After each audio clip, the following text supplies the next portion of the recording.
अब जड़ माने शरीर है तो ये शरीर का ही तो अहंकार है, विद्या का तो कोई अहंकार रहता ही नहीं।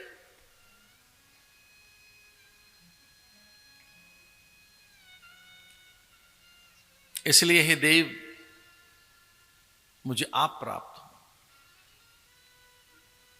उस रूपसी ने ऐसा मांगा कि अगले जन्म में उनके मुंह से यह भी निकल गया कि भले ही साधन मत देना, धन मत देना और रूप मत देना, लेकिन आप मुझे मिले, आपका ही यजन भजन अर्चन करूं, आप ही मेरे सर्वस्व बनकर आए। संबंधी भले ही छीन लेना, तू मेरा संबंधी बने। भले ही संतति न हो, तू मेरी संतान बने। भले ही मेरा कोई अपना न हो, तू मेरा अपना बने।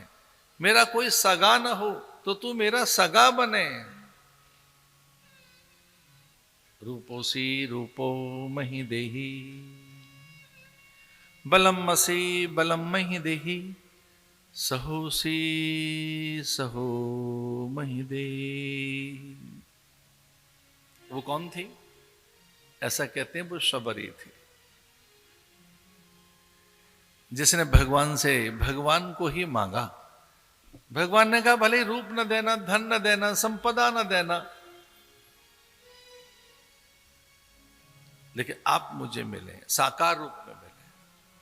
शबरी ज्ञान संपन्ना थी, ज्ञान संपन्ना थे। शबरी योगिनी थी,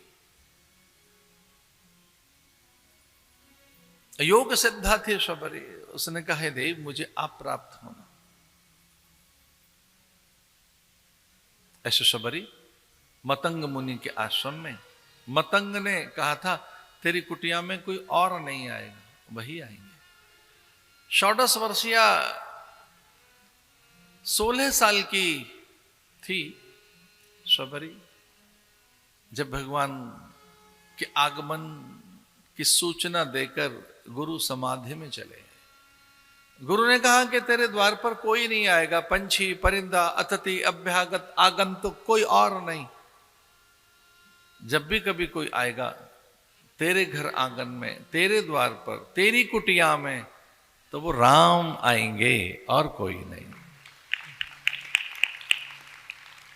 जो राम पथ है, जो राम मार्ग है, उस राम मार्ग पर अगर हम ध्यान से देखें तो राम जी बहुत भीतर तक गए जंगलों में शबरी से मिलने के लिए। उस शबरी से जिसकी सब उपेक्षा करते थे, तिरस्कार करते थे, वो शबरी योग सिद्धा। ऐसे शबरी आश्रमों में जाती, उन दीपकों में तैले भर देती थी कि ऋषियों के दीपक बुझ जाएंगे, प्रकाश मंद हो जाएगा।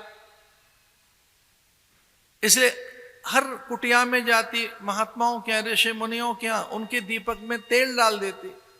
भोर में उनके डलिया में फूल रख जाती, फल रख जाती, धतूर विजया शमी बिलपत्र तुलसी पत्र पारिजात बेला चंपा चमेली मोगरा मोतिया, विविध प्रकार की औषधियां, अभिषेक की सामग्री।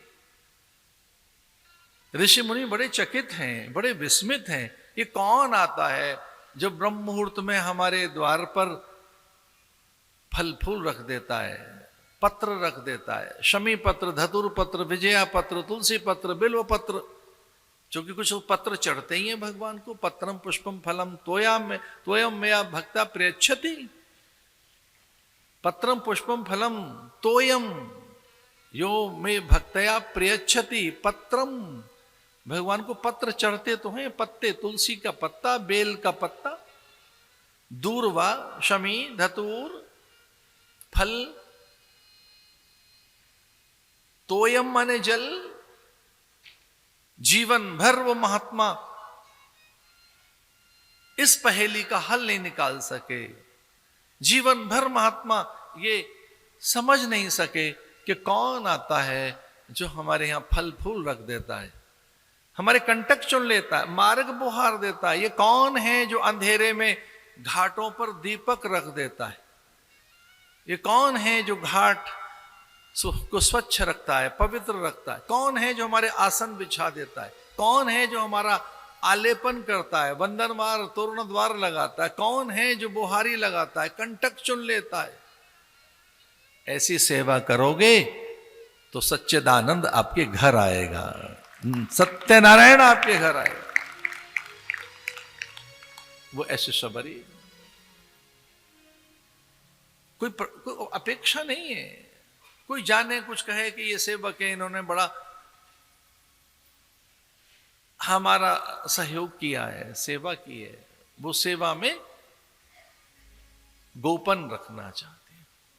कुछ ऐसा करो कि किसी को पता ना लगे, किसी की दरिद्रता का हरण करो, किसी को ज्ञान दो, विचार दो, किसी को सही राह दो, किसी को आत्म सम्मान दो, किसी को आत्मनिर्भर बनाओ, किसी की विकलता व्याकुलता को छीनो, अन्न वस्त्र औषधि देकर वो ढूंढता रहे कि कहां है वो, जिसके कारण ये अन्न वस्त्र औषधि आई है, सम्मान आया है, अनुकूलताएं आई है।